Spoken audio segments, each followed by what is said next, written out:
బోసి నగముల దొంతరల విరిసి తెలుగు భాష అమ్మ ప్రేమకు రూపంలా కొమ్మను పుట్టిన కుసుమంలా గుమ్మ పాలలో కమ్మదనంలా నిలిచే తెలుగు భాష దీనియ నాద వినోదంలా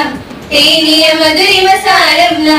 మానిద కోకిల గానంలా మురిసే తెలుగు భాష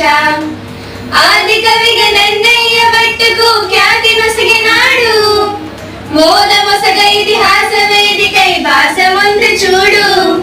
సాధువైన పద ప్రబంధములకు స్థానమిచ్చే వీడు ఆదరించి శతకాలు కీర్తనలు నలరు చేయగూడు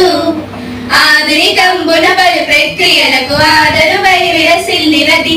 అద్భుతమైన అవధానముగా ఆనందమును పంచినది ఆధునికంబున పలు ప్రక్రియలకు ఆదరువై విరసిల్లినది